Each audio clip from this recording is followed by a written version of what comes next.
इसके बाद बुद्ध मत, जो कि हिंदू मजहब से एक टूटा हुआ एक फिलसफा का हो या एक मजहब का हो, गौतम सिद्धार्थ, जिसकी में पेशन गोई मिलती है। मुकद्दस कुरान में इरशाद है कि गौतम बुद्ध 23वां अवतार है,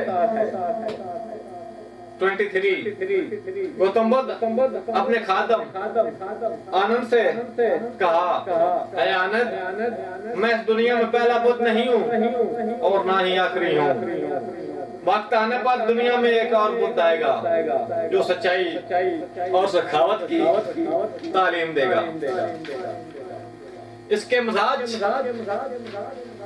खालिस और मुकद्दस होगा, वो साफ सुथरा होगा, इसके पास इल्म और दानिशमंदी होगी, वो तमाम इंसानों का सरदार और रहनुमा होगा, वो सच्चाई की तालीम देगा।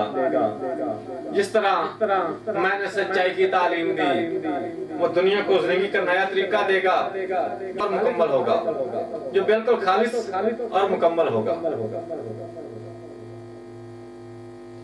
और इसका नाम मैत्रेय होगा। ये गौतम बुद्ध की पेशन गोई है। अगर आप मुताला करें गोस्पेल ऑफ बुद्धा पेज 17 में इस तहरीर को बयान किया गया है। इसके बाद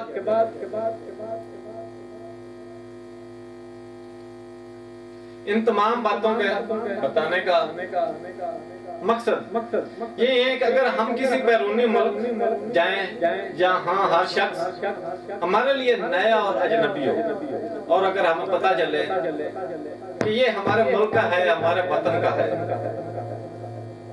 तो एक शख्स के बारे में कोई बात जाने बगैर हम उसके लिए दोस्ती, हमदर्दी और कशिश महसूस करेंगे, क्योंकि हम इसमें कोई बात मुश्तरक है, वो है हमारा वतन, हमारा हम वतन।